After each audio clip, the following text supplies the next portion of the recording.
Alrighty, good evening, everybody. My name is Jeffrey LaFrancois. I'm chair of Manhattan Community Board 4 on the West Side, and I am really pleased to welcome you all here this evening, those attending from the public, and the panelists, the really exciting and impressive lineup of panelists we have here this evening to talk about New York's really trailblazing legal cannabis law.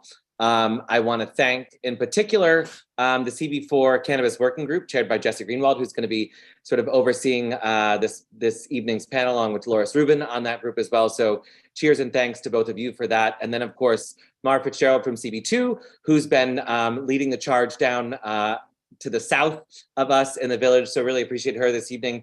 You're not going to hear or see much from me this evening because this is about the panelists that are here, and really we've spent a lot of time over the past several months digesting and really thinking through appropriately how we're going to work through this law and the process to make this an effective and successful sort of integration of cannabis use in the community. So I'm going to pass it over to, like I said, the individual who's been chairing the CB4 Cannabis Working Group, Jesse Greenwald, to take it away from here. Jesse?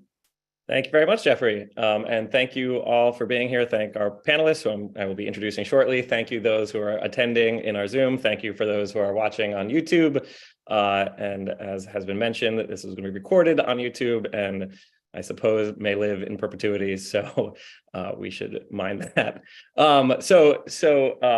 I think, as we will all learn this evening, New York State has passed one of the most progressive, forward-thinking cannabis laws in the country. But obviously, as we've seen over the past couple of years, actualizing those policy goals and implementing a vibrant, diverse, and well-regulated cannabis market has faced significant challenges. And with the continued proliferation of illicit cannabis dispensaries and smoke shops, it still faces an uphill climb. But ultimately, though, we are facing an information gap. Community members simply don't know what is happening, who to buy legally from, who to raise concerns with, and what, and if, when, and how legal dispensaries will be coming to their neighborhood. And so filling that information gap is sort of the purpose of tonight's program and tonight's forum. So with that, I would like to introduce our panelists. We have Phillip Rumsey and Adam Stojanovsky from the Office of Cannabis Management. We have tonight Dasheeda Dawson, who is the director of the New York City Cannabis Initiative, otherwise known as the New York City Cannabis Czar. We have Anthony Miranda, who is the New York City Sheriff, with us tonight. Thank you very much for being here. We also have Greg Wersching and Britt Buckner from the Housing Works Cannabis Co. Dispensary.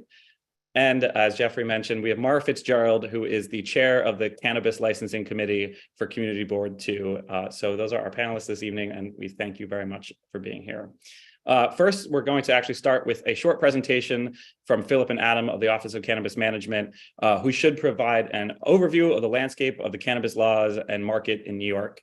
And after that will be followed by a panel discussion, which Dolores and I will lead, after which we'll open up the floor to Q&A from those who are attending. So if you have questions that you'd like to ask, I'll ask that you submit them into the Q&A function.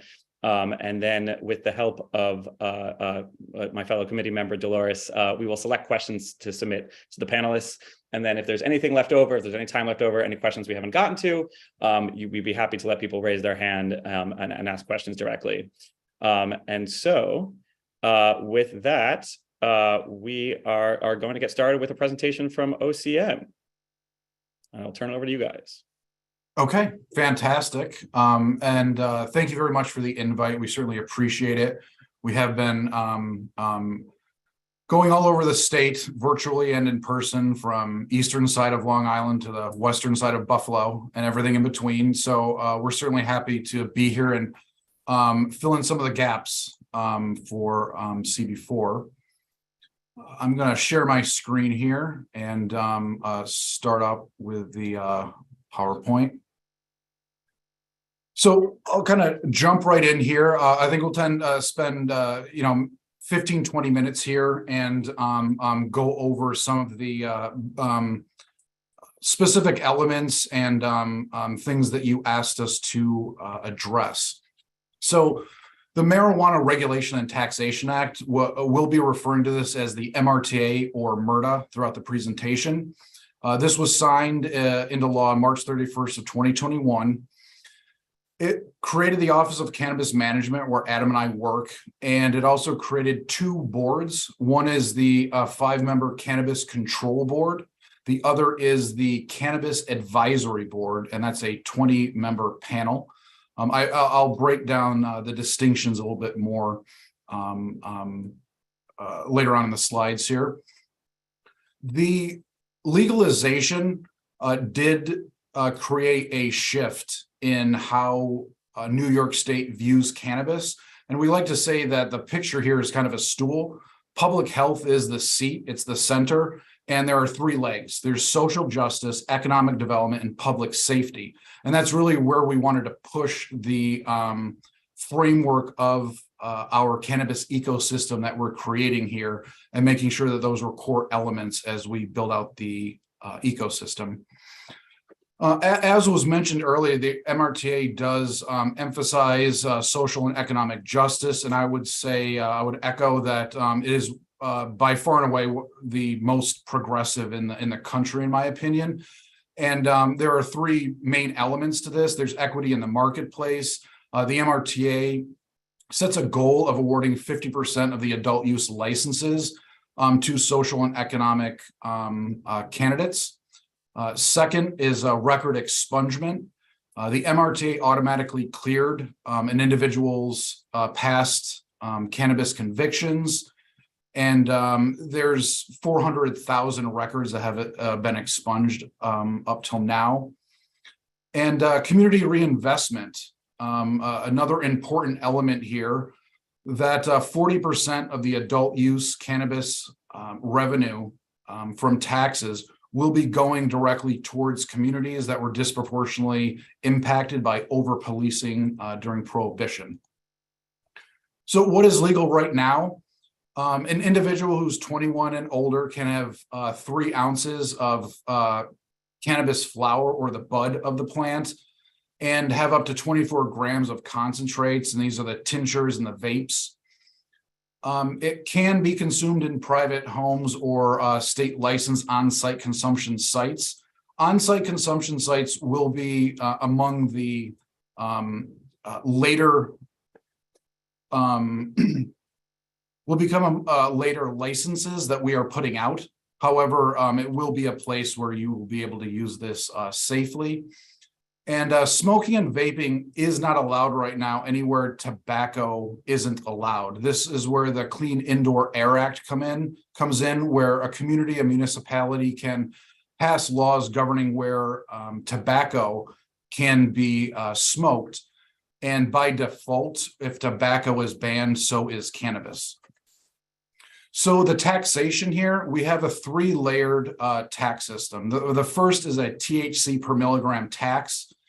As you can see, there would be a 3% per milligram THC tax on edibles, 5% on cannabis flower or the bud, and 8% on the THC concentrates. Additionally, there'll be a 9% excised state tax that will kick in at the retail level. And finally, there's a 4% local excise tax. 25% of that will be going to the county, while 75% will be going to the municipality, which is hosting the dispensary. So the Cannabis Revenue Fund, all of the revenue will be going into the Cannabis Revenue Fund. It's broken down. We like to refer to this as 40-40-20. 40% will be going towards education. This is similar to what the lottery system does with their education money as well. However, we think ours will be much more targeted. Additionally, 20% will be going towards drug treatment and public education.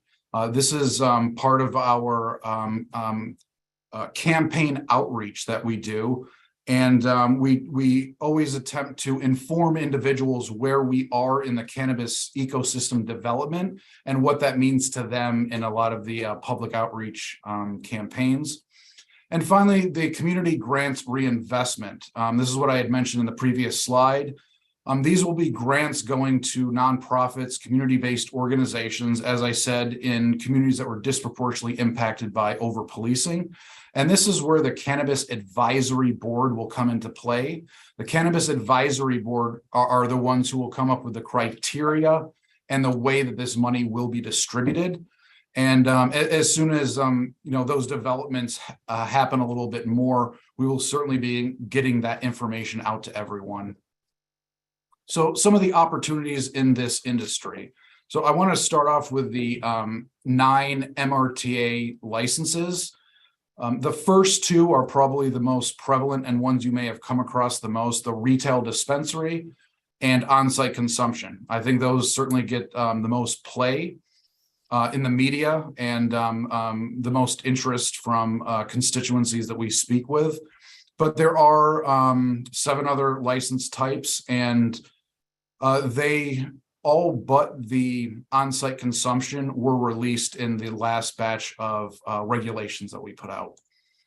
Additionally, New York State does have a tiered system, and it breaks into 4 elements here: the supply tier, the retail tier, medical, and laboratories. This is designed so that no one person, no one family, no single company could come in and essentially take over vital elements of the cannabis ecosystem and by default control it. So once an individual has an interest in one of the tiers, they can't cross into another tier.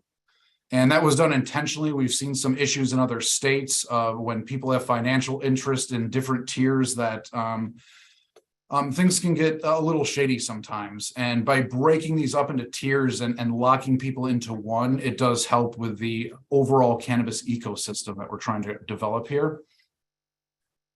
Also, we want to flag that those 9 license types are certainly the core of the cannabis ecosystem we're creating.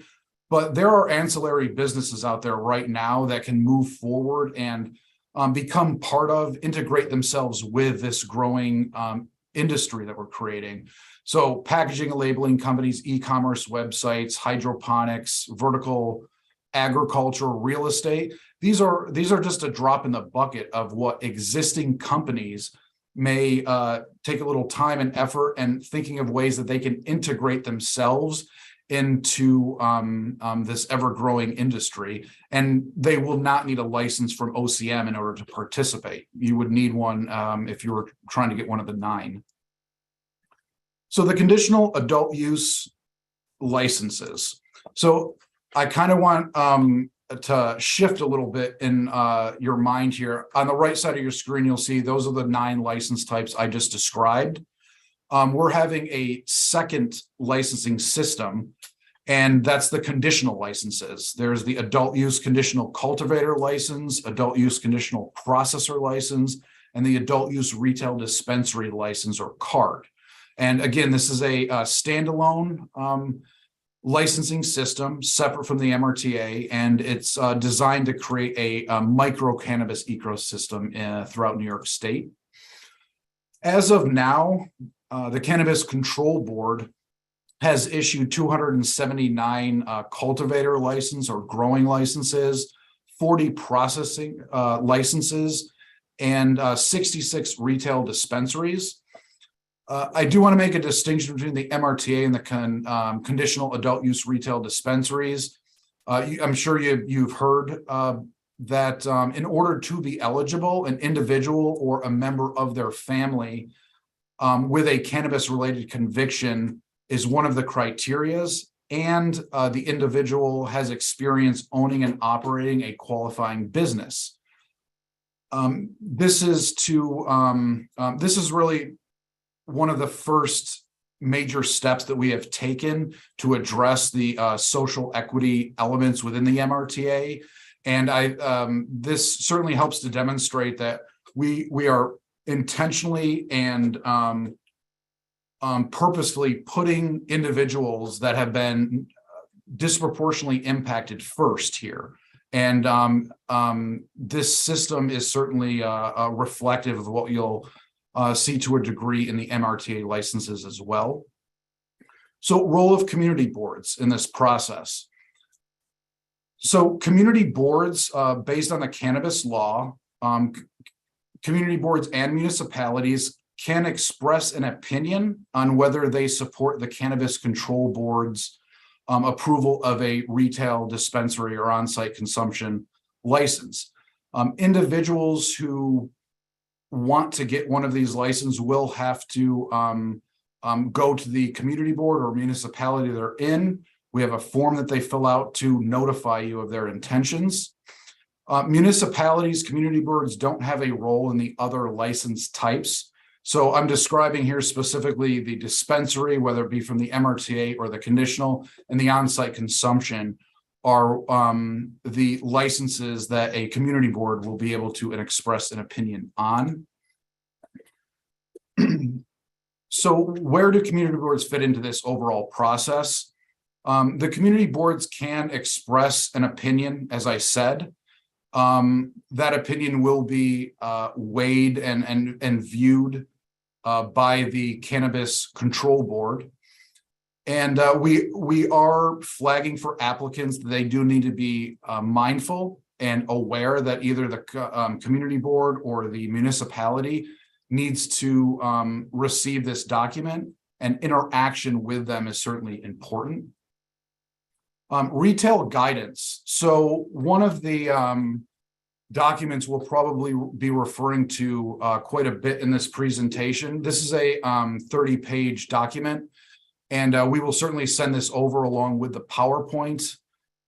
This outlines what the requirements and expectation for the conditional adult use retail dispensary are. It includes inventory tracking, location, security, facility requirements, branding, marketing, and signage. We have all the card licensees review this and agree that they will implement these requirements. So this document will give you granular level detail of what you can expect to see from a dispensary and the expectations that we have for the licensees. November 21st of last year, Cannabis Control Board approved the adult use regulations. This included the application and license selection and renewal process, key elements of the social and economic equity program. These regulations were put out on December 14th of last year. And on February 13th of this year, we pulled them back from their 60-day comment period. Our lawyers are currently working overtime to go through the public comments and truly listen to what people think we've gotten incorrect, what we might be able to improve upon. Once we have the finalized, once we've gone through the public comment, there will be an additional 45-day comment period that kicks in. So the reason I'm talking about these, old dates is that it's really the first wave. The 60 days over, we're going through the comments, and the 45-day will kick in. I don't have an exact time frame of when that will happen. We're hoping that it will be around the May board meeting that we'll be able to get these back out for the 45-day comment period. Once that happens, we want to hear from you. The easiest way to comment on the regulations is to email us at regulations@ocm.ny.gov, or you can mail it to the address here on the screen. But again, we want to hear from you. Part of the way we do that is presentations like this and the Q&A. But when it comes to the real details of the regulations, we understand we're doing our best, and we're taking into account different perspectives and opinions, but we're not perfect. So hearing from you will help us develop this marketplace. Staffing and training, again, to that 30-page document, we go into, we have them select an employee who will be in charge of this dispensary. They will be our go-to individual. If we have a complaint about the dispenser, if we think there's some tainted products there, there'll be a singular individual that we will reach out to. Additionally, we have written manuals, curriculum requirements as part of our training for the staff and owners at these dispensaries. So the staff will be knowledgeable and will be able to help individuals. They'll will need to have proof that they've gone through these different curriculums. So we'll have an educated, knowledgeable people staffing these dispensaries. In addition, we have some advertising and signage. One of the things that we learned from the tobacco companies were the ways that they went about marketing towards children. One example of the ways that we learn lessons from this are the signage. Dispensaries are limited to 2 signs. There's no image, logos, or symbols that will be allowed on them. No neon signs, anything like that. Sales and transactions, we want to be as transparent as possible. So the menus and the prices will be available online in the store. The staff will also be educated, so they will be able to assist there as well. There's going to be age verification. Bud tenders as opposed to bartenders. The bud tenders that will be in charge here do have the right to refuse sales to an individual if they think something nefarious might be going on. And they will be able to help a customer and educate the customer. If you go into a store not knowing the difference between a joint and a tincture, the individuals in these locations will be able to walk you through the difference and what might work best for the reasons you're coming in. OCM enforcement activities. So as we've been crisscrossing the state, enforcement has been the #1 issue that we've been hearing about. The MRTA gave OCM enforcement powers over licensed entities, and that's a very important distinction we want to make. We don't have enforcement power over the illicit sites right now. So part of the problem that we're seeing and part of the problem that we're trying to deal with the expansion of the illicit market has to do with our power over these licensed entities versus unlicensed or illicit shops. We are working with local authorities, as I'm sure you'll hear about later on here, trying to identify and crack down the best we can on the illicit sites. Our enforcement division has been conducting investigations. They do speak with local law enforcement and DAs to help bridge the knowledge gap in what we see as our different ability to crack down on these locations versus what some local DAs and what some local law enforcement's view are on these. And again, it's really a learning experience and education between the two. The enforcement division is continuing to staff up, and they've been visiting illicit sites. They've been sending cease and desist letters for over a year to places that have been identified. So we are aware of this problem and taking steps to crack down it the best we can right now. Just a few quick photos here are our enforcement team did say if you're selling illegally, don't put a neon sign that says Cannabis Dispensary on it. It does make their job a lot easier. Here you can see a before and after of OCM enforcement team coming in and confiscating THC products. So in order for us to continue this, we do need some assistance and maybe some flags on the ground level. So if you do come across a store that you believe is illicit, we're asking individuals to either email complaints@ocm.ny.gov or fill out the incident report form that we have here. We don't want anyone putting themselves in any danger whatsoever. Having the address of the suspected location is a great starting off point for us. However, if you have the name of the business, if you witnessed an illicit activity, if you have pictures of the place, including that information will only help us as we move forward. Additionally to my first point here with not having the ability to crack down on the illicit sites because we don't have the authority over the illicit ones, only the licensed entities. We are currently working with the legislative branch, with the governor, on expanding our powers in order to more efficiently crack down on these illicit sites. That will include greater fines. That will include giving OCM the ability to investigate and take illicit cannabis from a location that's not licensed. So we are talking about addressing some of the most fundamental problems that we've seen with the illicit sites and the limitations we have with the current law, and are trying to work with the legislative branch, with the governor on creating greater authority for us. I currently do not have a bill number for you. As soon as we have one, we will certainly pass that around so individuals can take a look at it and hopefully send in some support.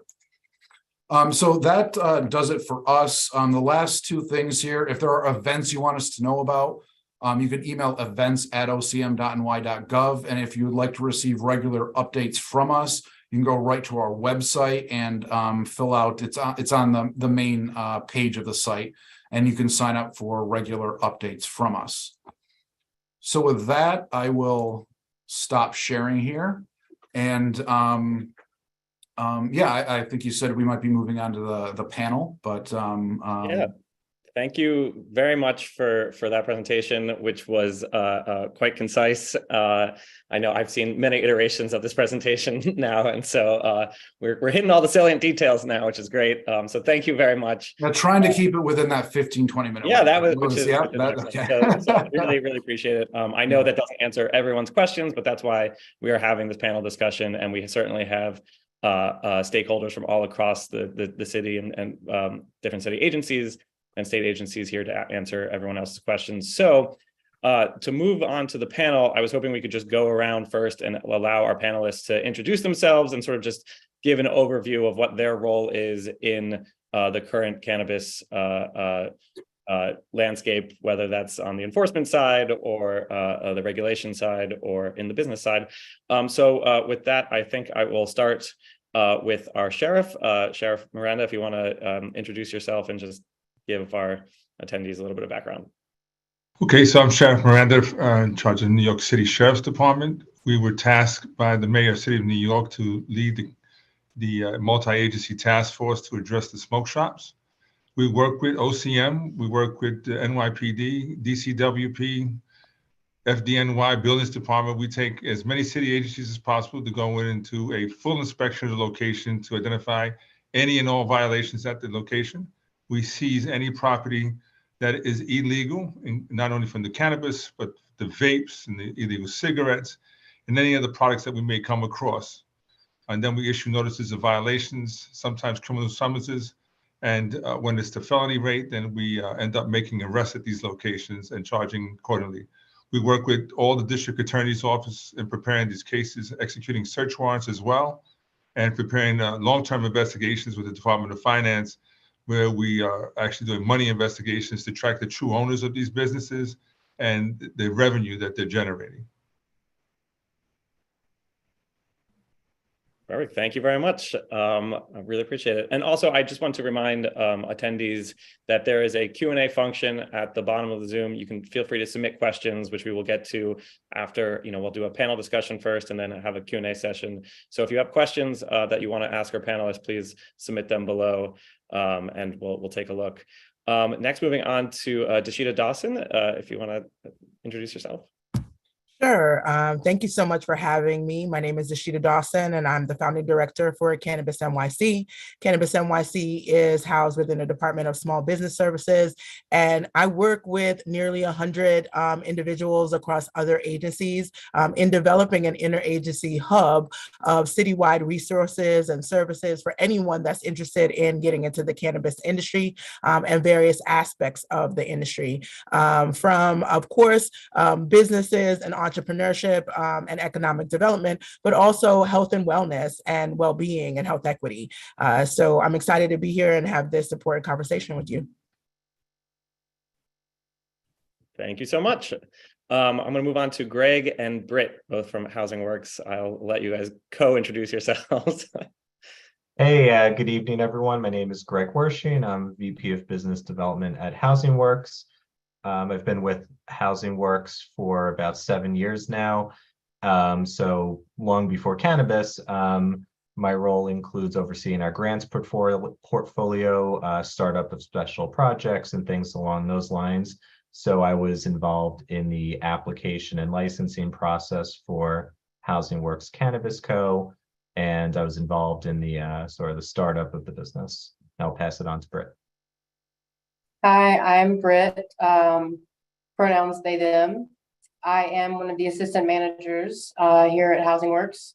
So I am really on the ground, day-to-day operations, really supporting our bud tenders and that first point of contact for the customers and the guests that are coming in from the community.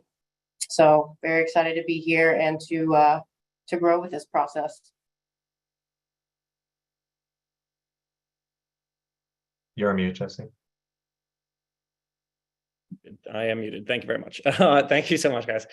Phillip, I know you made the presentation. I just want to make sure that Adam and Talil get a chance to just to introduce themselves and say hi, if you want to do so.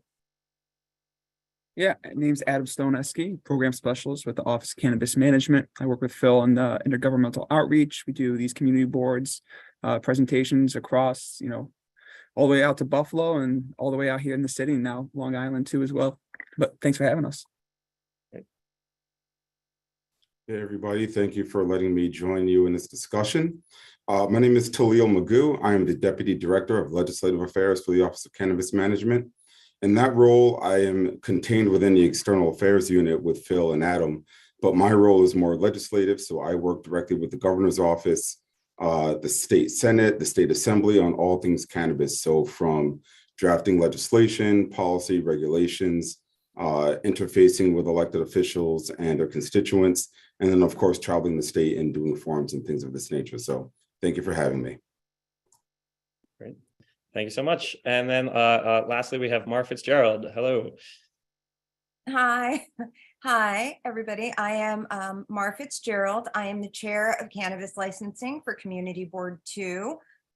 We have the unique distinction of being the only community board who has to date vetted and reviewed cannabis businesses in the 5 boroughs. So as chair of that committee, that is what we do. And we have the pleasure of working with all of the wonderful people that are on this panel today in that effort. So thank you for having me. Great, thank you so much. So I am going to, how the panel is going to proceed is I will be asking questions that are directed at an individual panelist just to start off with whatever their answer might be, but then I certainly would love it if others had something that they wanted to add to that or chime in or a different opinion. Definitely hopeful for a lively discussion. So I will be, each question, each topic is sort of geared towards each of you, but again, with all of your collective experience and knowledge, I'm sure you can add to the conversation. So when people were registering for this, to no surprise to all of our panelists, obviously, almost all of the questions were geared towards enforcement, and obviously because this is what we see in our community, we see these smoke shops, we see these dispensaries, and we see them continuing to proliferate even today. And so my first questions will be about enforcement, and so to kick it off, I'm going to direct this to the sheriff. Which is, the sheriff, you gave us some overview of the task force, but if you could just give us a little bit more information on the operations that you're running, what you're seeing on the ground, and if you feel that our current laws and regulations are sufficient to tackle the problem. So I would say, I think the changing of the laws is something that's in progress. We've been working closely with the State Office of Cannabis Management, and we work with them on a regular basis. as well as the New York City offices, NYC Cannabis, which is Dasheeda. We work across the agencies about providing information. The first approach is about education, educating them about how to join the legal business and what they should be doing, advising them about all the rules and regulations that the OCM has on their website that people who legally want to participate in the business have the opportunity to. And then the third thing is seizing everything that they have that's illegal. We issue them notices of violations, which again, people say, why aren't these shops closed from one day to the next? Because they also have to have their day in court. So they have the right to go to a fair trial. They go in front of a judge, they present their case, they can ask for adjournments. That's why you see sometimes it takes a little bit longer to see the seizures of these locations or the closing of these locations. What we have seen is that many of these illegal spots are now catering toward packaging toward our children in the community. And that's very alarming, not only for the people who want to legally participate in the industry, but as well as all the other parents that are out there. They're packaging for every cartoon character, every children's cereal, and then they're selling candy and soda in the same locations, which makes it attractive for young children and young adults to be able to go into these locations. So clearly it's not made for the adult industry. And so we would caution the parents about even taking some of these products home and the increase in accidental overdoses with children. In fact, I'm going to share one of Dasheeda's boxes here that we've gotten at the last. It's something that they give out and say, all parents who are going to be engaged in this business, if you take the products home so you don't have accidental overdoses, you can take this box home and safely secure the product and put a combination on it. And this way, the children don't have access to it, right? Because we all know that when children take something or sneak a candy, they're not going to sneak one, they're going to sneak a handful, they're going to go into a room, into a place that you're not going to be visible to them. And that's where you end up having these accidental overdoses. So again, our inspection teams, we're going with all the agencies. Everybody has a different jurisdiction, a different overview, a different perspective to look for the violations that are contained inside these locations. And then we do strict enforcement. So you will see a lot more activity going on now. We're looking forward to the new changes that are coming. The increased fines will absolutely have an impact on these locations not being able to operate continuously like they are. So we definitely look forward. We've worked with OCM and we work with the state legislators and the city legislators about proposals and changes to legislation that would safely allow us to continue to impact and support the legal industry, right? So remember our goal, so everybody's clear about enforcement's goal is not to create victimize another population of people and criminalize another generation of people. It is to force compliance and equal participation in the industry, right? The equity piece, the social equity piece is extremely important because all these locations, over 1,400 locations that have been identified for investigations are out there. And you imagine how much untaxed dollars, the dollars that are supposed to be coming back for social justice programs that the city is not receiving. So I think it becomes important for all the agencies here and for everybody who's listening to this conversation to make sure you continue to report them, advise us what's going on, and absolutely we pay attention to all the complaints and all the different places that it comes from. Hey, this is Talil Magoo from OCM. I just want to add on to everything that the sheriff said. Thank you very much, Sheriff. Everything you said was spot on and totally accurate and wonderful. I just want to let people know that we are continuing to work on this draft legislation. It hasn't been that we decided to let this problem get out of hand, or we wanted this, or we facilitated it. We've been actually working on this legislation and dealing with law enforcement, talking with them across the state since last year, since around this time of year, since around March. It just takes a long time to get legislation done. And people have to remember that we only have a 6-month legislative session. So if something doesn't get finalized by June, we have to wait until January to pick it back up. And so that's where we are right now. Our conversations continue with the Senate and Assembly. We're very close. And the governor's team is involved in those conversations. For that, we reclassify cannabis as a highly regulated industry. We want to make sure that people, like the sheriff said, who are selling these products, not paying any taxes to the state, because remember, one of the main reasons that we legalize is because 40% of that money is going to go back into communities disproportionately impacted. 40% of that money goes to education. 20% of that money is supposed to go to educating people and drug treatment programs and such. And so none of that money is coming in. We really want to make sure we capture that. We also, like the sheriff talked about, want to make sure that people are following our guidelines that these shops are violating in terms of neon lights and being too close to schools or churches or synagogues or daycare centers. The packaging that the sheriff talked about, this stuff is actually dangerous. not only are they copyright infringement here, but we're talking about making it very, very accessible and easy and attractive for children. And then there's the whole bigger issue of a lot of this product is not New York State product. This stuff is coming from California, from Washington, Colorado, Massachusetts. These are not people that are growing cannabis in New York State and packaging it and selling it here. There's so many different violations taking place. We just want to make sure that we can close these stores down to make sure that we increase public safety. And then we also want to make sure that the stores that we do open have a way to compete. It doesn't make sense for us to open up a legal dispensary where the products are safe. We check IDs. Everybody feels good when they go in, and then there's 3 other illegal ones on the same block, right? So hopefully within the next couple of weeks, we can get something done. And then everybody will have a chance to look at a bill once it's introduced and look it over, read it, make their comments on it, and then we can get it into some committees and get the governor to finally sign it. So I just wanted to expand and let everyone appreciate the sheriff's team working with our enforcement team on a regular basis. Great. Real quick, just as a side note here, we've gotten, questions similar on many other community boards. And one of the issues we see happen at multiple community boards is someone will ask us which municipality license these illicit stores to sell. And I just want to make it clear because it's come up several times. New York State is the only entity that can issue a cannabis license. New York State has not given these illicit stores the ability to sell cannabis products, and neither has New York City. We've been asked, how do these places even exist? And they usually come in under different systems, whether it's classified as a bodega or a grocery store. But just to drive home the point, because again, we've gotten the question several times, these stores are in no way licensed by anyone at any municipal level. And I just wanted to make that clear.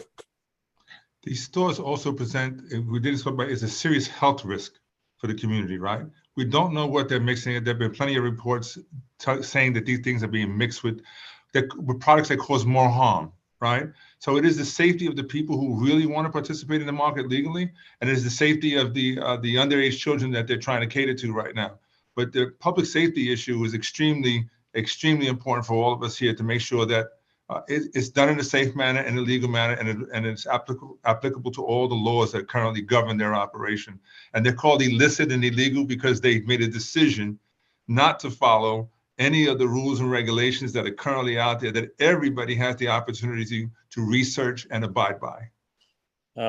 Great. Well, that actually leads to a follow-up question for you, Sheriff, for the Office of Cannabis Management, which is simply, at this point, it would seem to make sense that there should be or I guess I'll ask, is there a list of those who have had enforcement actions taken against them, such that it'll be sort of a ban list for making sure that these people cannot not apply for a legal license, that they are at this point prescribed from doing so.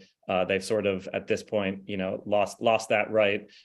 Is that something that someone is keeping track of, and we're aware of that? Yeah, absolutely. Here at the OCM, whenever we receive a complaint about an illicit shop, it's automatically logged by our enforcement team. There's a huge spreadsheet where they keep all of the information, everything that Phil showed you in that recommended list of information when you send a complaint to us. All of that stuff is logged. So the location, the landlord of the property, the business owners, the incorporation number, their names, what products they sell, their hours of operation, and any kind of violations. So if we see them selling to children, if they're not IDing, that's logged specifically. If they're located near a sensitive area, again, those are any houses of worship, daycare centers, schools, playgrounds, that's logged. So they're on a higher list of egregiousness, so that when we finally do get the law that gives us much broader and easier authority to go after and close these shops permanently, those will be the first ones to be checked. And again, we keep the list not only by egregiousness, but by borough. And so everybody knows, like, well, we haven't hit a lot in Brooklyn. We need to go check Brooklyn out. Or Staten Island is getting out of control right now. Well, let's go do some enforcement actions in Staten Island. Everything is logged and ordered. And again, not only do our cease and desist letters serve as a precursor to somebody being permanently banned from our market, but this list does as well. The MRTA already stresses that people that engage in this activity can be banned. The legislation that we've been drafting and working on makes that point more clear, right? So not only can somebody be banned from participating in our market in the future, but anybody say, I want to open up a shop legally a few years down the road, and Phil is my partner, but Phil has been tagged as someone who opened up an illegal dispensary 3 years ago. Phil is not going to be able to be my partner, and I've got to be very careful. I might be banned because I'm working with Phil. We want to make sure that the connection lines stay intact. We don't want people who worked illegally in the past to come in on the back door, partner up with someone legally, and then do the same thing. We are not trying to reward anybody who's engaging in this egregious behavior. So we have a lot of steps in place now that we're using to keep track, and then we'll be enforcing that in the future once this law gets passed. Great. The sheriff's office is also currently tracking all that activity in the city across the city agencies. So it's not just an individual effort, it's a multi-agency effort. We track all the infractions, all the summonses, all the fines that are issued at these locations. They are now operating collectively to do the nuisance abatements to try to close the locations down in the meantime. But it's a cooperative effort. And yes, so we're tracking and we're coordinating with the State Office of Cannabis Management as well, sharing information and data. So people can't believe that they should know that we are absolutely have open communication across the board amongst our agencies, sharing information and sharing data to ensure that nobody falls through the cracks. Right. And so the other half of, on the other half of enforcement, and by the way, this question will, I guess, be for OCM, Sheriff, or Dasheeda. On the other half of enforcement is also, it's hard to crack down on these illegal dispensaries when there continues to be significant demand for their products. And so the demand, I think, in my opinion at least, is caused just by general ignorance of our by people who just do not know that these stores are illegal. And I don't mean to lay the blame on the state here, but I think we all saw an ad campaign, a very expensive ad campaign that was run a little over a year ago, maybe 2 years ago at this point, saying cannabis is legal. We passed the MRTA. We saw the ads in the subway and on billboards. Unfortunately, it may have failed to mention that there wasn't anywhere legal to buy it yet. And so my question is, is there a budget for a new ad campaign? Is that in the works to, in the same sort of way, ads on subways, ads on billboards, telling people, listen, you need to be looking for this kind of, this is the symbol of a legal dispensary. Every one of these other places is operating illegally. And we are a thoughtful, progressive city. We want to know the harm that we would be doing by patroning one of these shops. No, absolutely. So that's true. People last year, what you're referring to is our Cannabis Conversations ad campaign, which did launch in April of last year. And that was basically just a generalized campaign to let people know that cannabis is legal. There's certain rules you should follow. You should be safe about things, monitor your consumption, keep it away from kids and pets. But you're right, it didn't really go into the how and what's and whys about what's legal and what's not in terms of dispensary operations. Partly because we're still developing that and operating that system. The way that you can tell right now is we have what we call a verification tool. If you go to a dispensary, you'll see a green code on the inside, which allows you to scan your phone on there, and it can bring up that location, letting you know that that is a legal dispensary. So if you don't see that verification tool from OCM with a QR code, you automatically know off the bat that that is not a legal dispensary that's licensed and registered with OCM and Tax and Finance. In terms of ad campaigns, we are actually getting ready to release another campaign on April 13th. What a lot of people don't realize is the MRTA is very progressive in how we do our public health. So we are one of the few states that mandate by law that we must do public education into perpetuity, forever, right? Whenever something happens, we have to constantly be educating, and even if something is not happening. And so this new campaign called Why I Buy Legal is all focused on making sure that you frequent legal dispensaries. It's a campaign that talks about our labeling requirements. So when you see the label on the back of any product you buy, you'll be able to recognize this is legitimately from New York. And this tells me that this is a real stamp from New York, because people are going to try to fake that. We want people to understand that not only should you frequent legal shops and make sure that you're checking our labels, but also just to make sure that your consumption is in line with your experience. So we have a Start Low, Go Slow campaign. We have a whole Lock Up Your Products campaign. I was very happy to see the sheriff hold up that box from Cannabis NYC, because we really want people to recognize that they need to lock these products up. That whole campaign is kicking off on the 13th of April. And then we're going to see the same kind of campaign you saw with Cannabis Conversations. Bus stops, wrapping trains, wrapping buses, billboards, TV spots, radio spots. We're going to be doing social media campaigns. So everybody will get the chance to understand what we're talking about. And then we've already done some soft releases already on LinkedIn and Instagram. A couple of videos with some doctors and some pharmacists that work here, just letting you know what we're going to be doing down the road and what the campaign is all about. So that should be coming in the next 2 weeks. Amazing. I'd like to piggyback just a quick comment on a couple of things. The first thing is before taking over for this jurisdiction and the launch of the industry here in New York City, I oversaw City of Portland and Oregon, and I've been in the industry now kind of almost 7 years, and I can't believe how quickly it's gone by. But one of the things that I want to just call out is that we have a lot of information that lets us know that there's always a lag period from the time of quote unquote legalization.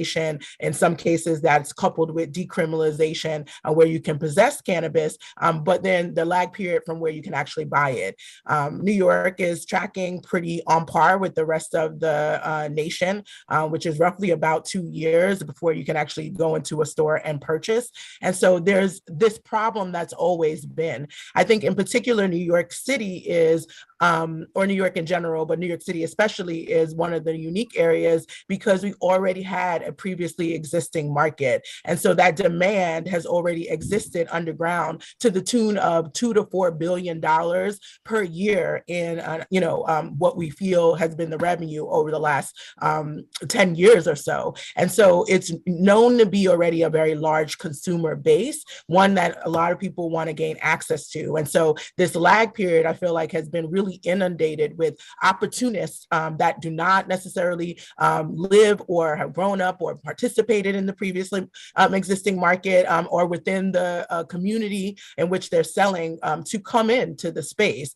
And I think that's a function of New York and New York City being sort of that land of opportunity, right, in general. I also think it's indicative of some of the larger issue that we have in general with vendor licensing, and something that we have to work towards as a city, and happy to definitely play our role. And part of our role at Cannabis NYC is the education piece. We recently launched our Liftoff Cannabis NYC Listening and Learning Tour, which the sheriff has been part of that tour and the cast, and really a leading member to discuss a lot of the questions. We're taking it to the communities. We're partnered with NYCHA, as well as the Mayor's Office of Equity, the Department of Health and Mental Hygiene, as well as the Administration for Children's Services, where we were able to partner to put out those lock boxes during the start of Poison Prevention Week. And we hope to do it ongoing, because we know that education and just having the right access and tools to those resources can definitely be a prevention matter.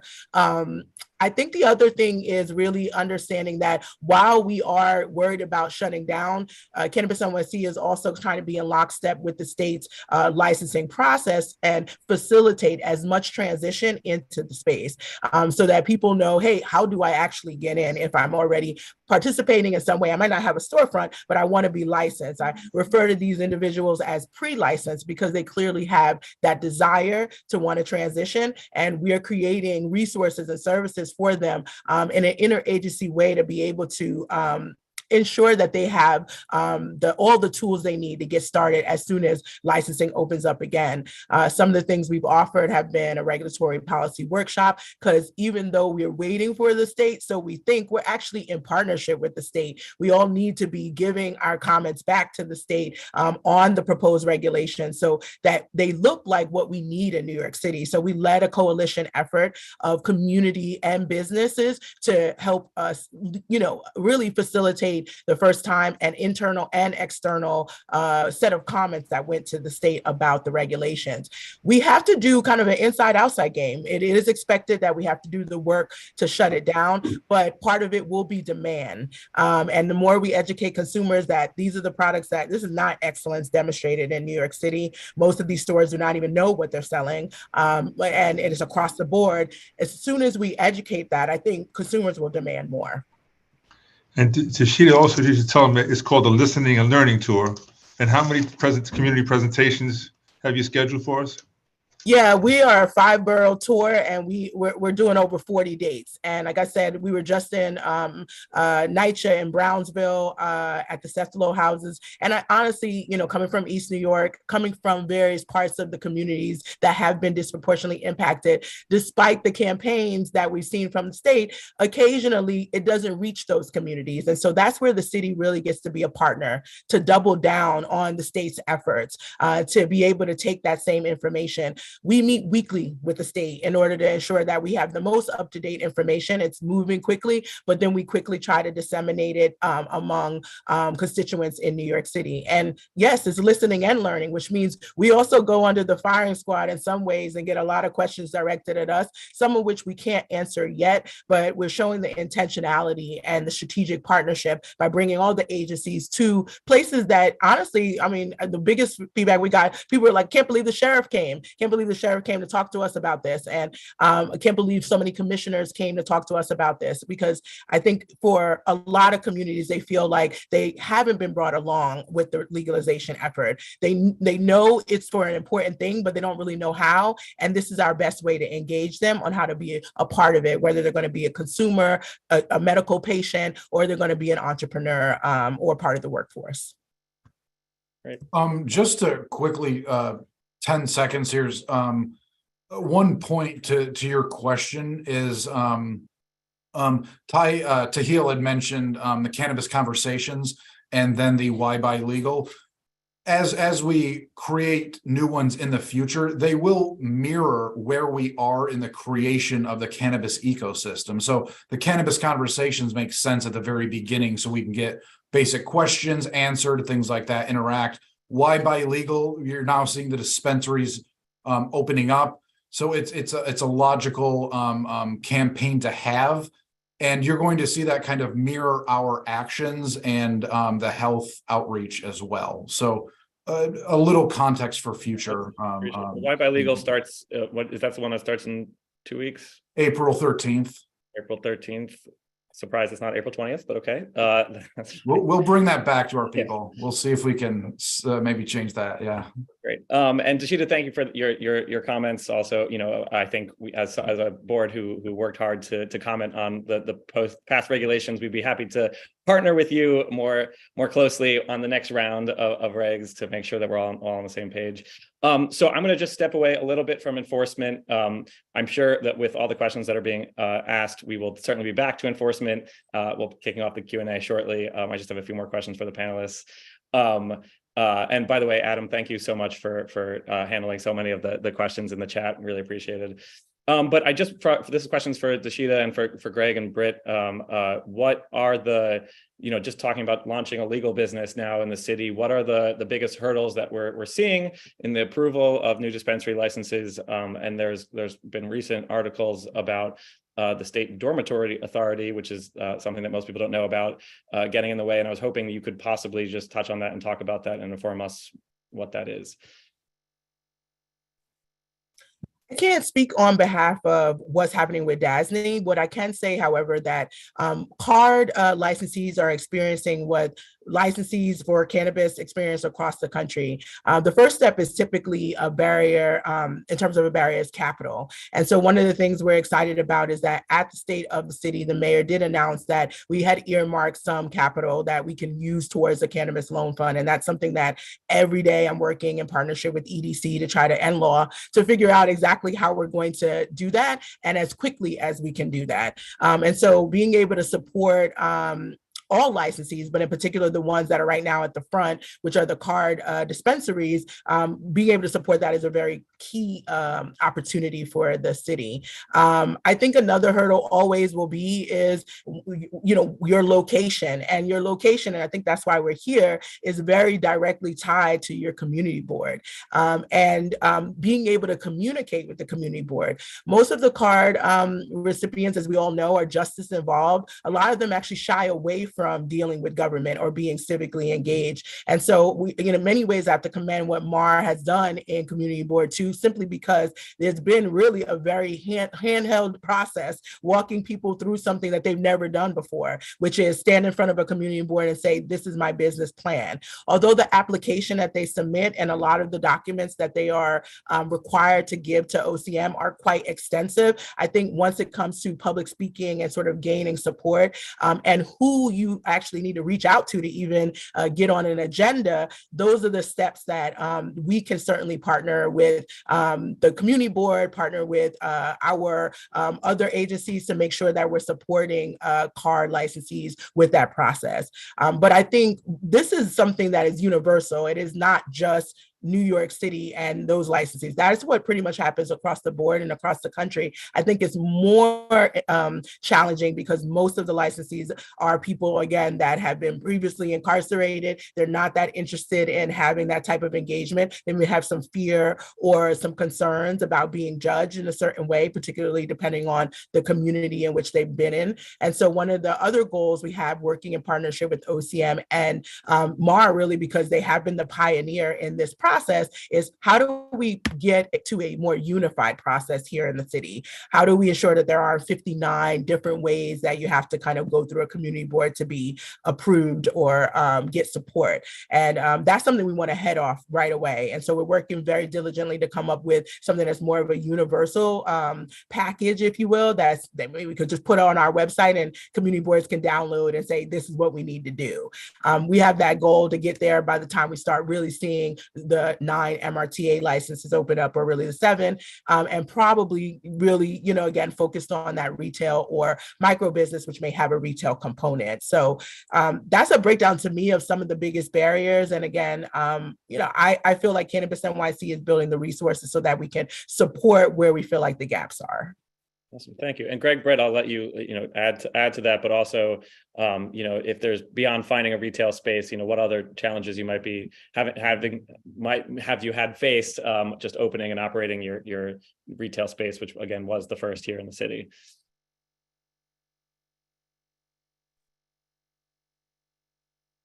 Sure. I'll kind of just start talking, and Britt, feel free to jump in, whenever you think of something you want to add. The early challenges for us were, the limited availability of product, and that was to be expected, being the first out the door, right?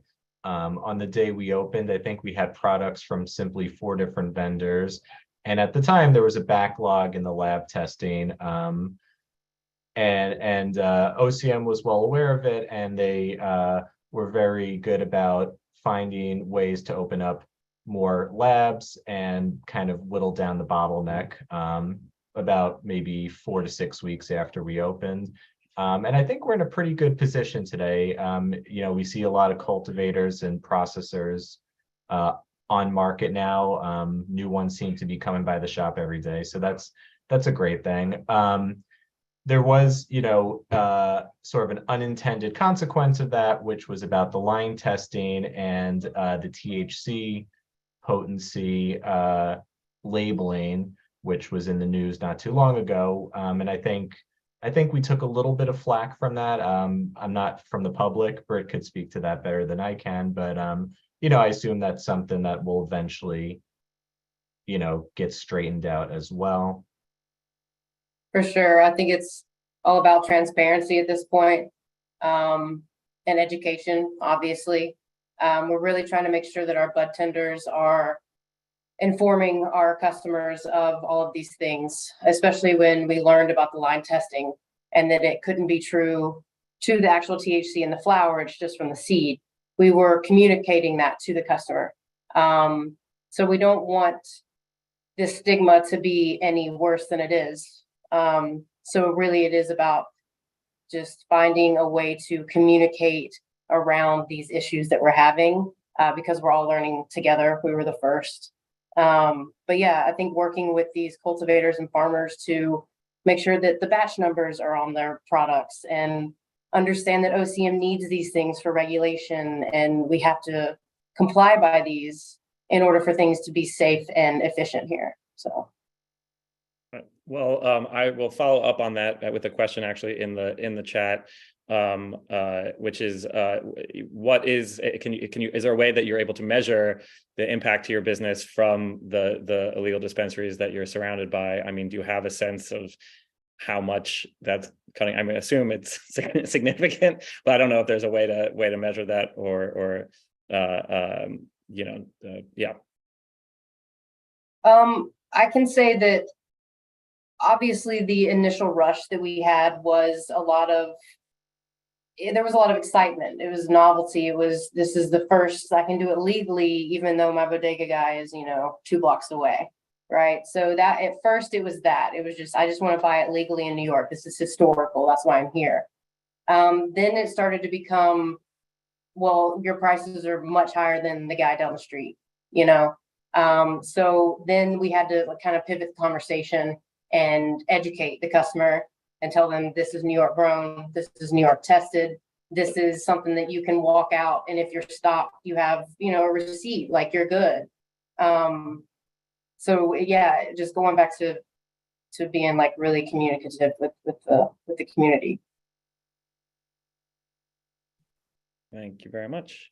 I'm just gonna before we officially go to the Q&A, Mar, I just wanted to, touch base with you, especially, we have a lot of, we have community board members on, and certainly people who are involved in the community board process and come to our meetings. So, I mean, in your mind, what is just the way that we as a community board can play the most positive role in the licensing and citing of these dispensaries? Well, I mean, we do our job, right? So we do our job.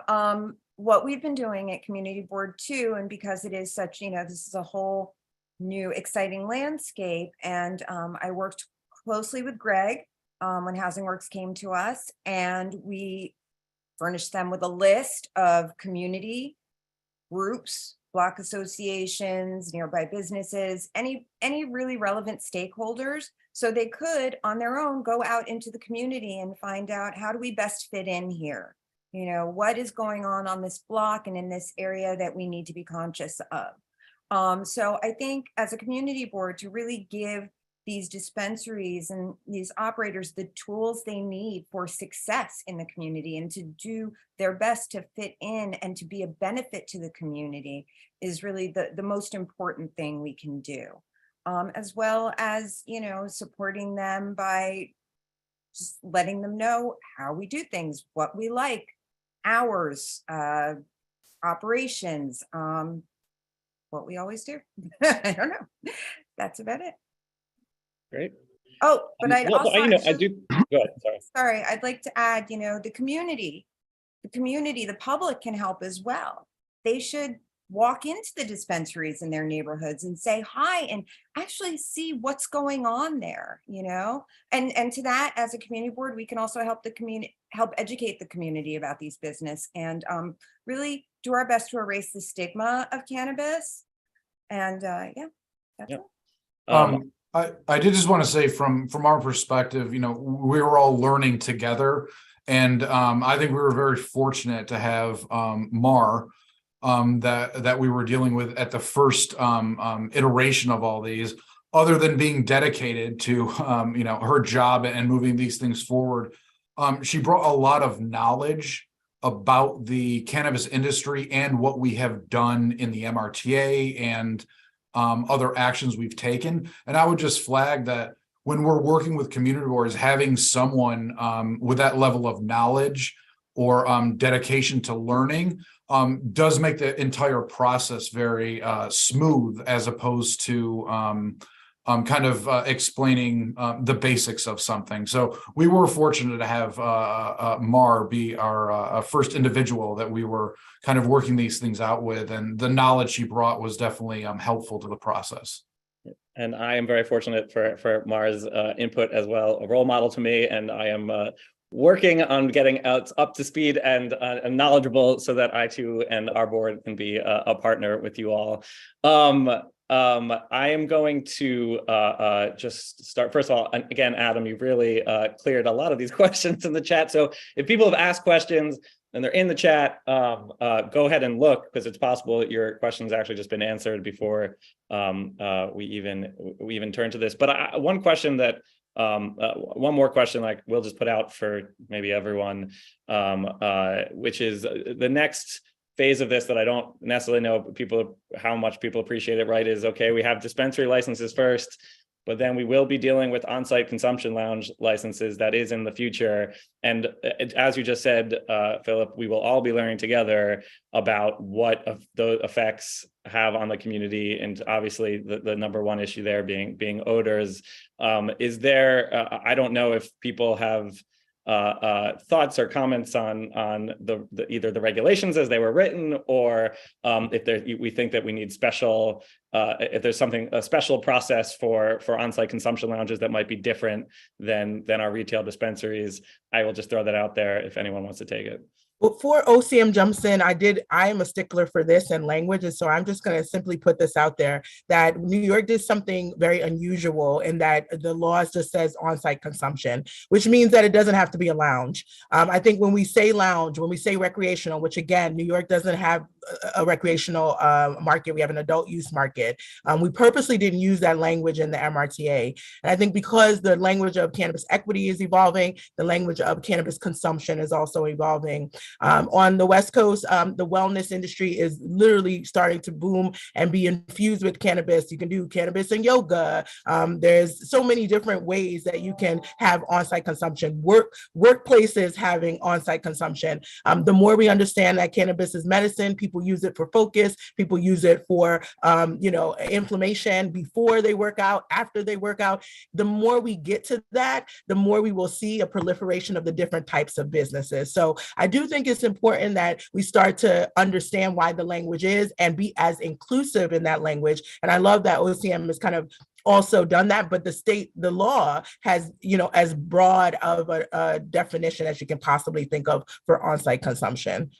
No, that's really helpful, and I'm thank you for pointing that out. And it is up before, but it certainly is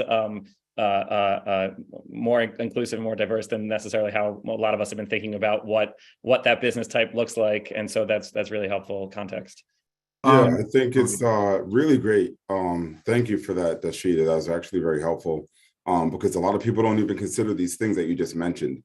From our perspective, when the MRTA was being negotiated, the main reason that we decided to really go with on-site consumption was because of our large number of public housing in New York City.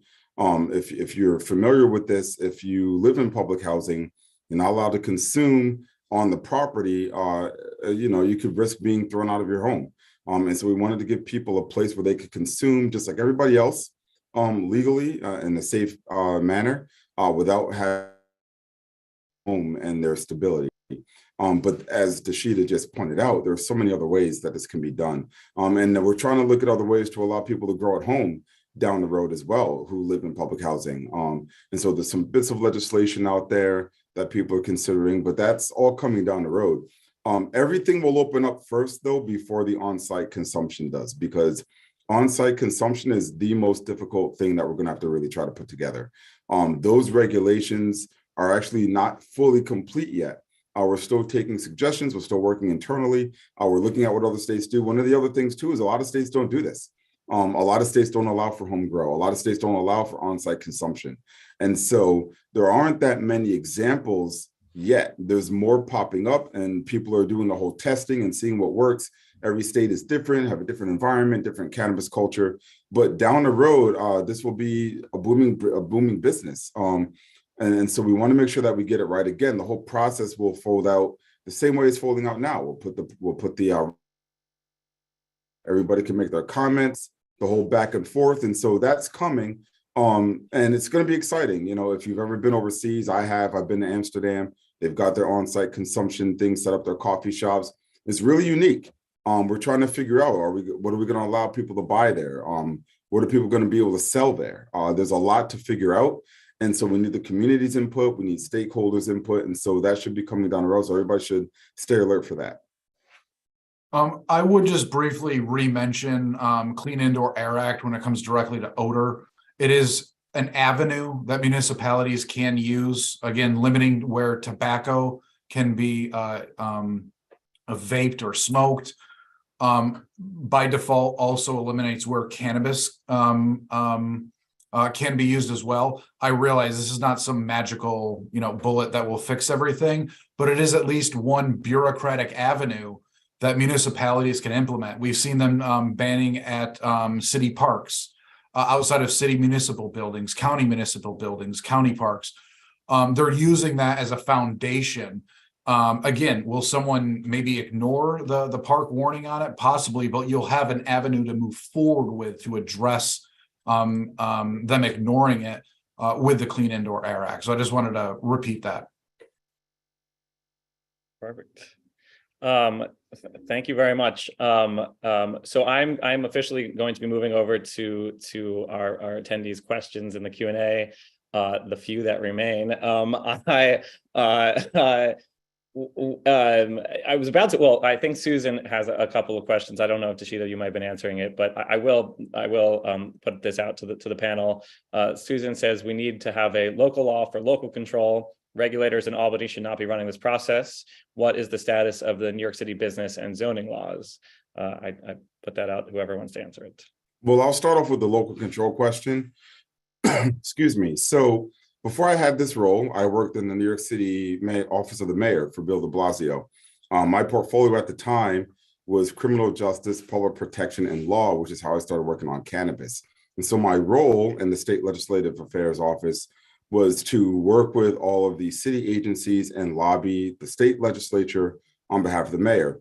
And that included cannabis. One of the positions was that we wanted local control. So local control really means that there's a two-tier licensing process. One is the state does it. The other, once you get your general provision from the state, the locality can license you. We didn't go that way in the state for a number of practical reasons. Number one, every state that does that, things end up being a complete disaster. It slows things down tremendously. It allows for localities to basically dictate something that the state has already said you are allowed to do. So when you look at states like California, say you get a license from the state of California to open up a dispensary, and then you've got to go to your locality and say, hey, California state gave me this authority. Now I need to get a license from you. So the state can jack up the price, make it really hard for you. The locality or county or city, town, village can tell you that you've got to fill out additional paperwork that the state doesn't have control over. They can give it to their friends, their family. They can zone you out and say, well, we didn't opt out of this program, but we're not going to allow for any more. And the state doesn't have any say in that. What you find are bottlenecks. So people will take their money and their investments with their partners and then not be able to open for you. The state has said that they can. We don't want to have that kind of a problem. And so even though it was my job to lobby on behalf of New York City for that dual licensing system, the state did not go that way. And it's just easier and quicker. Now, the way that you combat that and balance that out is to allow for localities to have some jurisdiction, to have some say. So when people like Mar are out there working and looking at what's happening in the community, they can make suggestions and they can say, hey, listen, we've already got too many here. Or if we don't think that's the best location, we kind of want to spread it out. That kind of gives it some balance. And then you've got the locality with their agencies and people like Dasheeda and like the sheriff who can have a say. So we didn't take the say away completely from the locality, but we didn't want to have a two-tier system of licensing because there's too much that can bottleneck, too much that can be corrupted, too much that can slow down and go wrong. And so that's why everything starts and stops with the state licensing, but localities do have some say. I was going to just add that in the proposed regulation, there is a municipality section and it has time, place, and manner. And so that's really where the say starts to come in. And I know that it's hard to believe, Susan, that, in the feeling of how much we've had a proliferation of the smoke shops that, New York State is moving slow. But if you want, I can definitely quote other states. In New Jersey, it took 2 years to open. They actually approved a lot of licenses, and where they got stuck at the provisional spot, meaning your license is provisional until you are able to get that municipality to also give you an okay or a license. And so we're still seeing the same issue. They certainly have allowed their medical operators easy and first access, which was, again, something that New York was really, really one of the leaders on not doing, because it gives big business a first mover advantage. But for the most part, since opening their adult use, the many new applicants that they've been able to approve and see open has literally been 2 stores. And so I think it's just important that we really tell the truth about the story. California took 2 years, Massachusetts took 2 years. So New York is not moving slower in that regard. It's just relative to what our experience is, which I do not gaslight. I live in, Brooklyn, and I'm seeing the same thing that you're seeing. And I think that we have a sense of urgency of wanting to shut down the proliferation of these stores. I'm excited about the partnership that we have with the Sheriff's Office, because we are able to quickly educate. And then there's always a potential to rehabilitate. I have to give an example today, because I was on site with a case study of, a store that received a cease and desist very, very early in the process, and very quickly said, oh, no, we're not going to prevent ourselves from getting a license. And so they stopped and, did cease. And they've now kind of brought us in on how do they rehabilitate? What are the steps that they need to do to get prepared for licensing? I think that we can't know exactly what that is without piloting. And so I'm excited that they took a risk in some ways and said, hey, this is what happened to us. We're not very happy about it, but we do want to participate in this industry. What can Cannabis NYC do to help us get there? I just walked through their store that they're transitioning into something else, because we still want the businesses to survive, right? And so one of the things that I'm ideating around, especially in the Department of Small Business Services, is how do we provide that bridge, right, until licensing is available? How do we make sure that people are getting the business modeling and planning support that they need to stay afloat? And I think people are also missing a very important opportunity, and that's on the hemp side. And so just having the knowledge of how vast the market is, the way to connect it, having that in one hub, along with the resources that we provide for the city, is part of the solution as well. Great. Thank you for the very comprehensive answer. Much appreciated. I'm going to jump to David's question, which is sort of a multi-part question. Luckily, it's there for us all to read. But based on current data detailing the number of illegal shops, what is the estimated impact on taxes, and what percentage of taxes collected from the sale of legal cannabis is going to enforcement? How is that enforcement allocated across the 5 boroughs?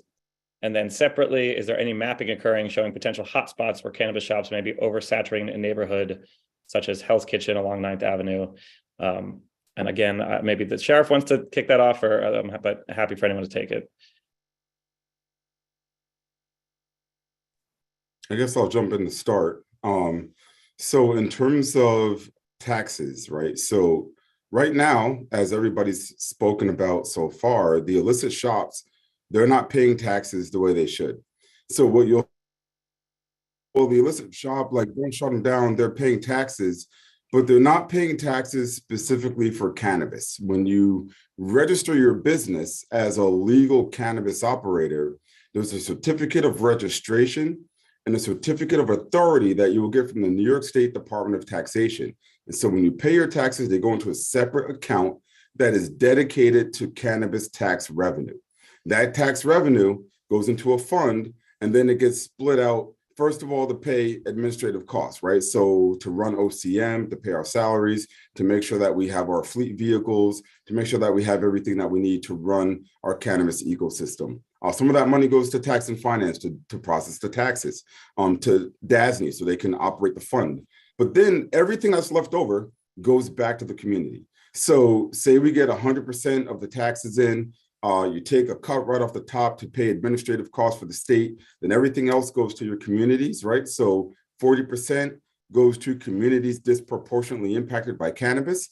That money will be monitored and managed and dispersed by the Cannabis Advisory Board. And then 40% of that money goes to education in public schools.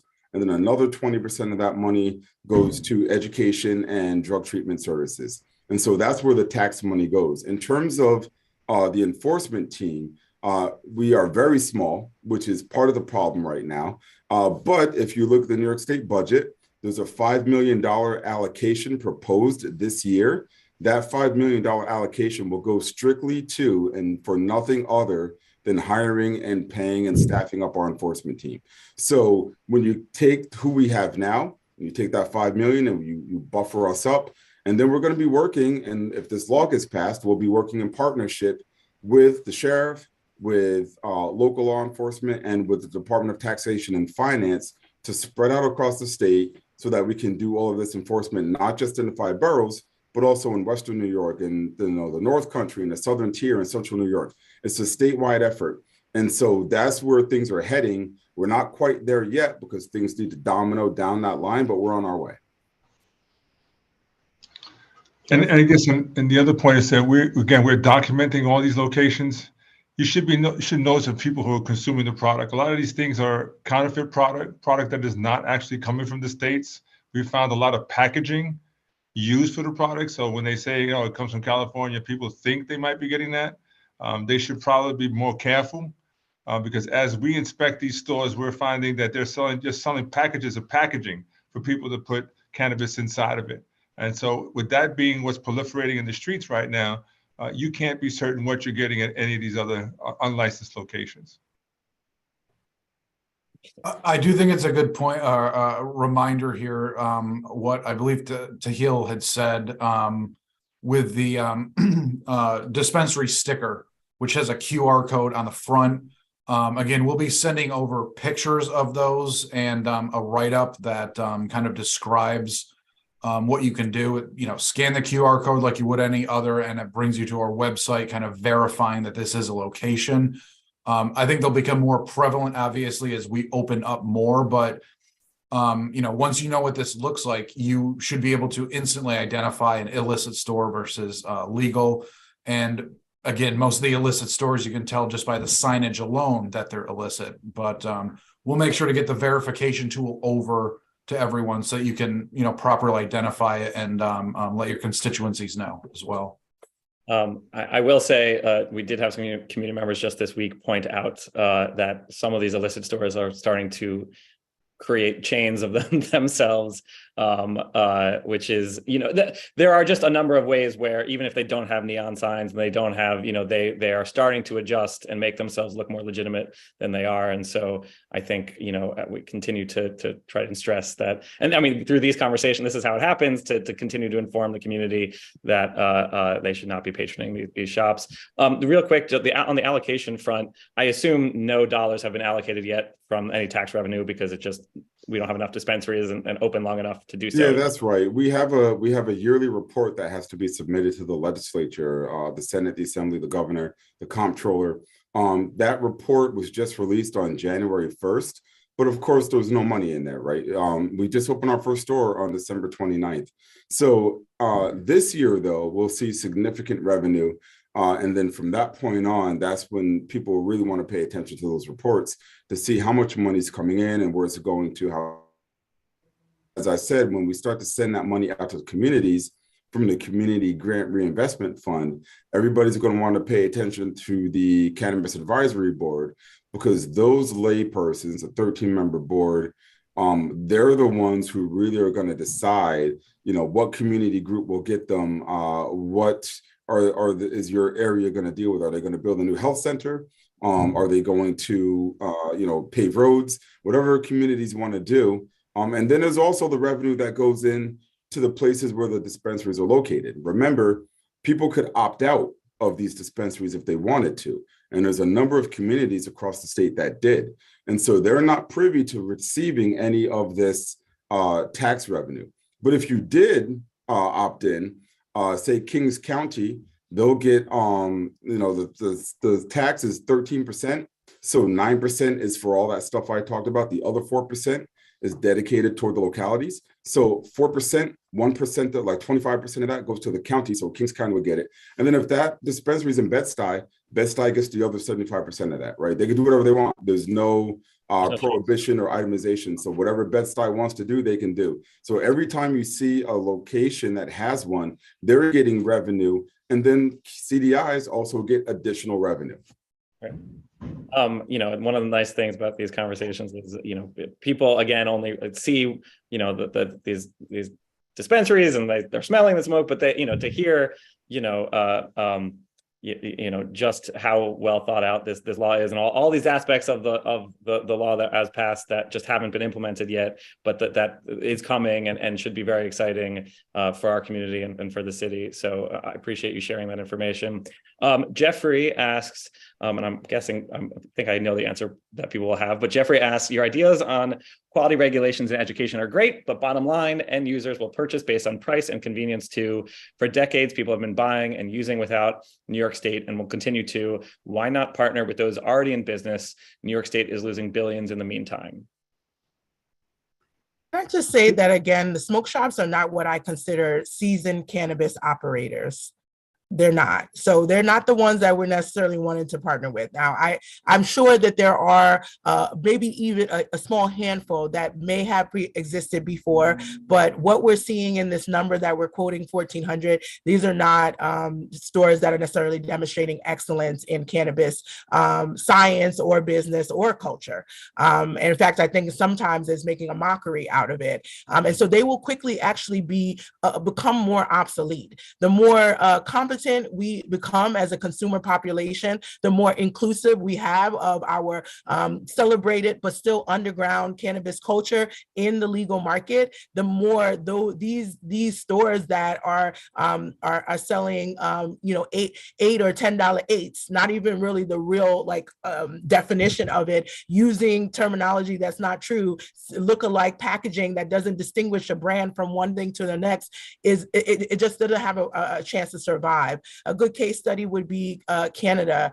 When they first legalized, again, that lag period also ensued, and they saw a real rise, and this was across the entire country, an uptick of these same type of smoke shops. And some of them were previously existing with brands, but a lot of them new. And what you see is an inverse you know, correlation with, as the industry grows, not only with stores opening, but consumers being more knowledgeable, being more confident in their cannabis purchases, you see those stores starting to do worse and worse. I mean, I came from retail before I transitioned into the cannabis space. And one of the things I have to still kind of reiterate is that the consumer does decide. Price is an important thing. And I do think New York is definitely going to have to continue to look at that. And as a city, we have certainly start to advocate what is in the best interest there. I know there's been a lot of conversations about the tax decision here in New York, and I think that is debatable. But I think above all, where we really are going to see that transition is how quickly can we make the plug legit? How quickly can we make people who have already established brands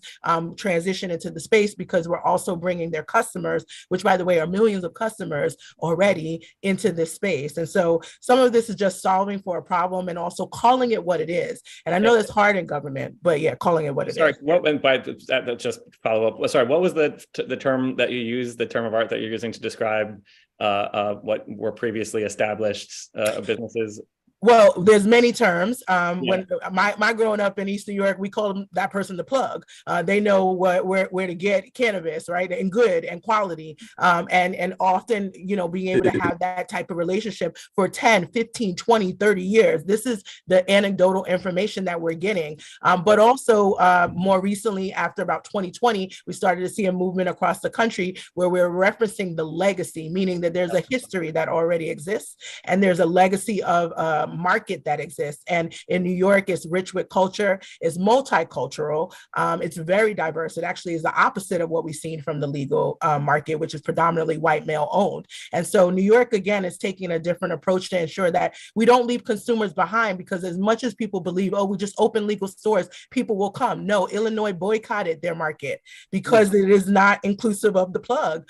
We're seeing challenges in New Jersey. Yes, we do see revenue and it looks good out the gate, but it levels out. out. And so what New York doesn't want to do is see that leveling out. We want to keep the trajectory going up. And so it's critical that we have people transition in. Yeah, thanks for that, Dasheeda. I mean, everything you said is 1,000% spot on. I also want to stress the fact that a lot of people, these shops are there. Why don't we just work with them and give them a transitional license or whatever, you know? And I want to let people know that our director of enforcement, who works with the sheriff, he's told me that when he's out in the streets every day going into these shops, there's not one store that he's looked at and said, hey, this is some place that I think we could work with and do good business with. And I mean, from safety to crowd control to multiple points of exit to having a place to store cannabis or money. Again, a lot of these places are near schools and houses of worship, daycare centers. We don't want people to think that we spent 8 years working on a bit past to have people just break the law. And then we're like, oh, well, you've been breaking the law long enough, come right in. Like, that's not fair to a lot of the legacy operators who are waiting to come in the right way, right? We want to make sure that people do this the right way. The whole reason this was legalized is because we made promises that we were going to do it the right way. So we want to keep our word, and we want to make sure that we're out there making sure that others are able to do it the way that they're supposed to. So partnering with people that are breaking the law right now is not good for the market. It's not good for OCM. It's not good for the law and the spirit and the mission of the MRTA. And it's not good overall for other states down the road who may look to us for an example. And just to quickly follow up on that, in terms of not good for the market, are these, to what extent are these illegal shops actually taking real estate that could and would otherwise go to a legal establishment? Are they not overlapping? Are they, or you know, there's only so much vacant storefronts in the city. I don't know if you have a sense of. No, I mean, there's a lot more vacant storefronts in the city since the pandemic. But that notwithstanding, a lot of these locations would not pass muster, either with a community board or with our zoning or with our distance requirements or with our sensitive area requirements. That's partly why they're so problematic, on top of the bad product and the public safety issues.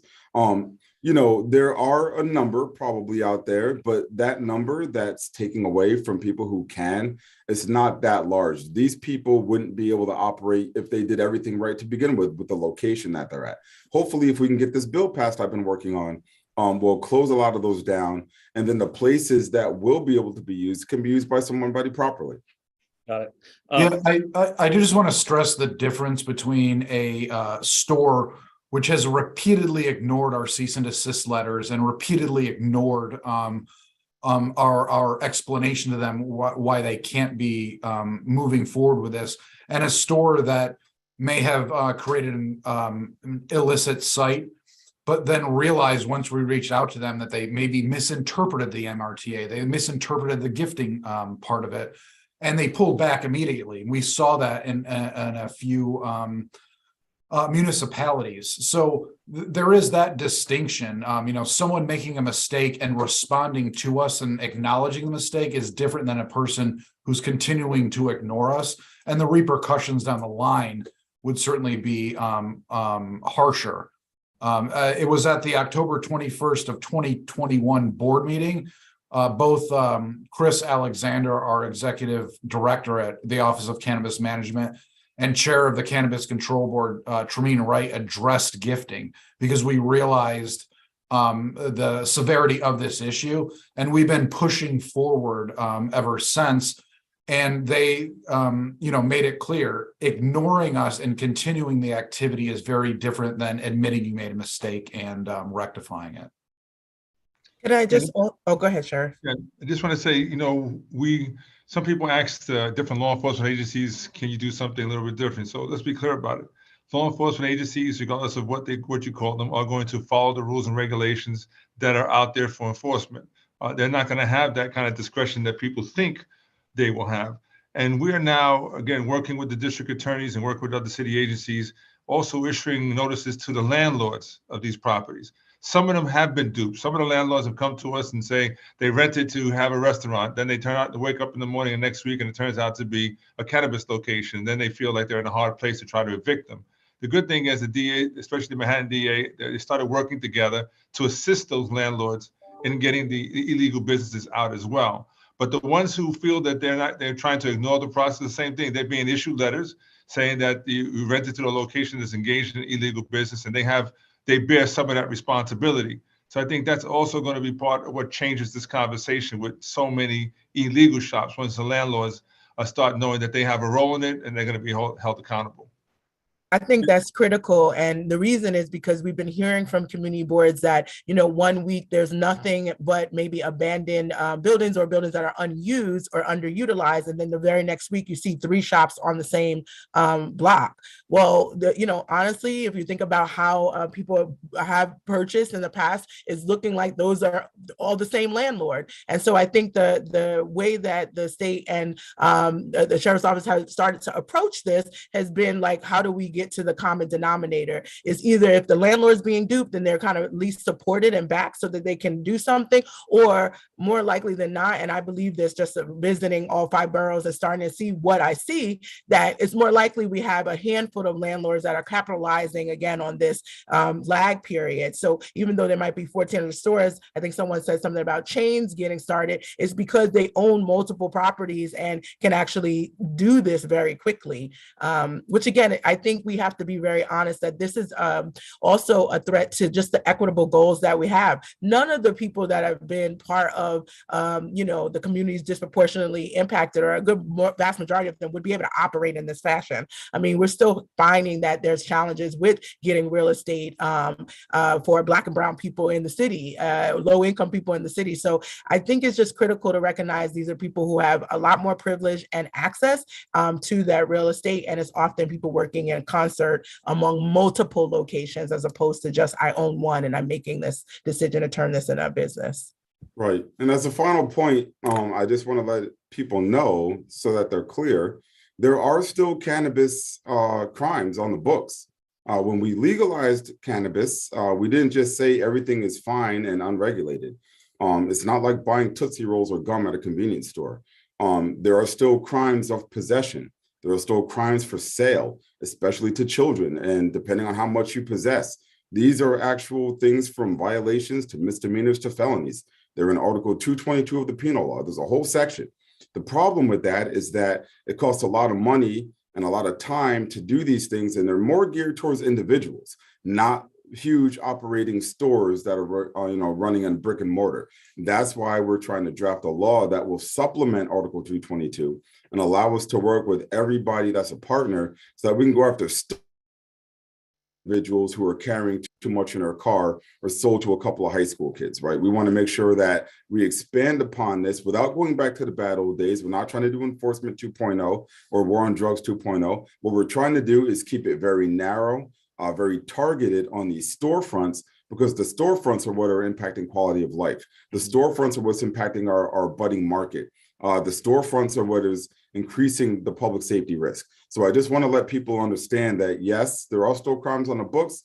And also the law that we're trying to get passed is not going to do a lot of the things that you see some people trying to stir up some scaremongering and make us out to be the big bad guys. That's not at all what we're trying to do. This is all about making sure that our market thrives, that the tax revenue comes to who it should go to, and that people are safe. That's all we're trying to do.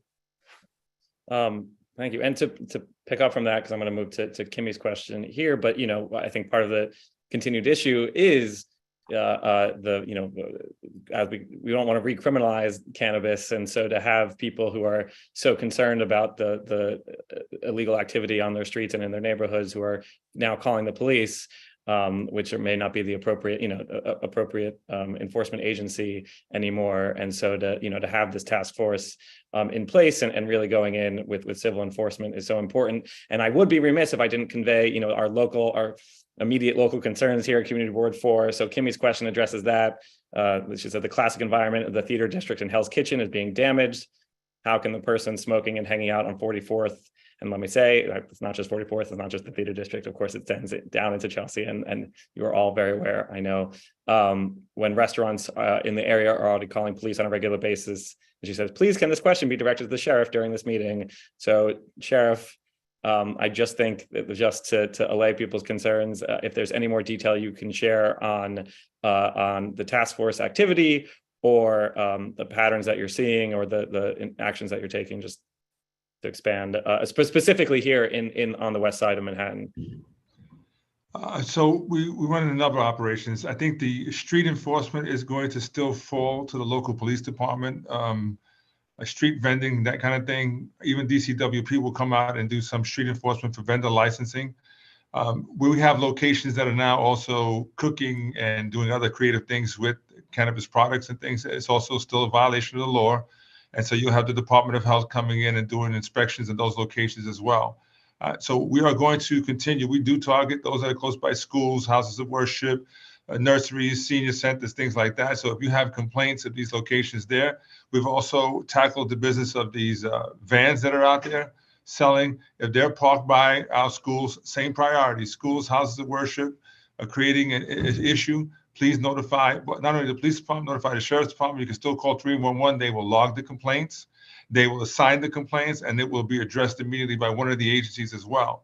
But the task force travels to all the boroughs and all the different communities, and we strategically go out, and we have targeted teams that go out for those high priority locations where there's allegations of being involved in potential overdoses or sicknesses to children or adults, and any other safety concerns like high crime, a lot of robberies outside the location, that kind of thing. Then we will also move operations to target high crime areas. A number of community complaints, they also matter. So we work with the New York City Police Department about the number of complaints that they have received, and then we do joint operations together to target certain areas that become a high priority. Great.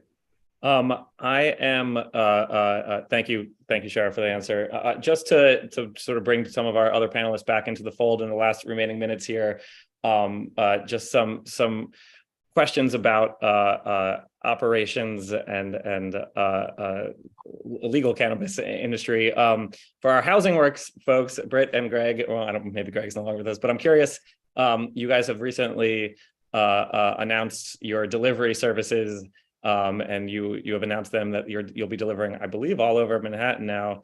And I'm curious if your understanding or what if that is something that is significant to your business model, the ability to deliver all over, if you're anticipating that being restricted at some point by potentially regulation that is currently being drafted and redrafted. I'm just at all curious your comments on cannabis delivery and what that means in your business model.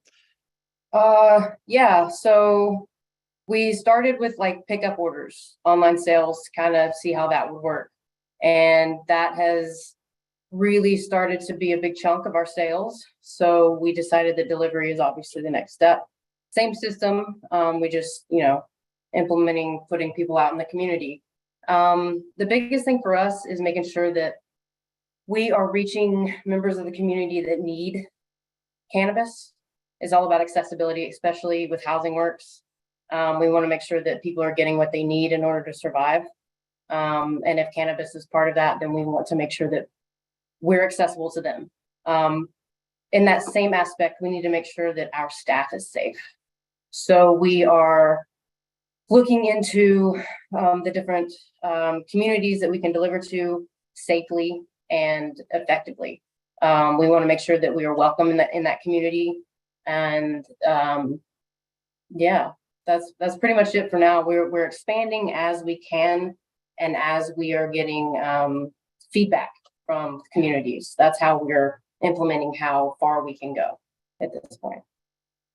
Got it. Well, thank you for that. And, I think just as our community board would continue to, stress that, all delivery drivers are trained and safe procedures. And, we would treat you the same as in your delivery operations as we would any of the other types of delivery services that are here in our neighborhood and unfortunately can cause some issues. So we appreciate that. Well, apparently all the open questions have been closed out. Adam is just too good at his job, but also the rest of the panelists, I know you guys have also been answering these questions live, which is really awesome. Thank you so much. This panel has been incredibly interesting, and the conversation has been lively as I was hoping it would be. I've learned a lot. I hope attendees have learned a lot.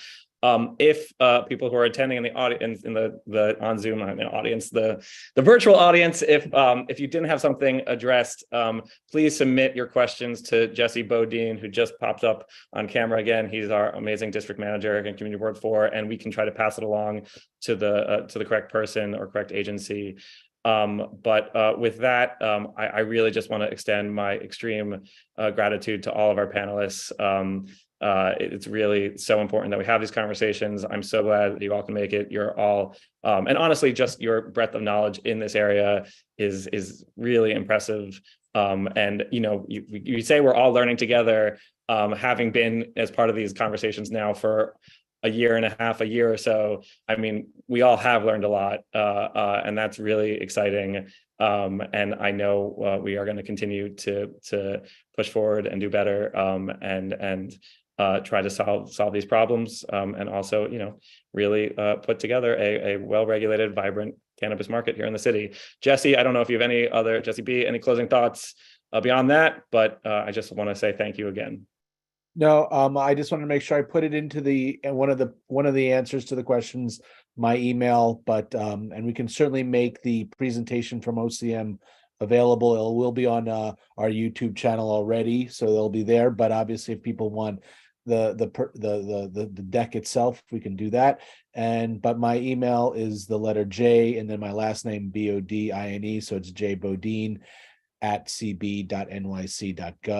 You can easily find it on our website as well. So, but we can certainly relay any outstanding questions or concerns. And again, I think this is a great panel. And I want to say that's mostly due to Jesse Greenwald's tireless effort to get everybody gathered here today. So thanks again. Thank you all. Thank you so much. Have a good night, everybody. Bye-bye. Thank you, everybody.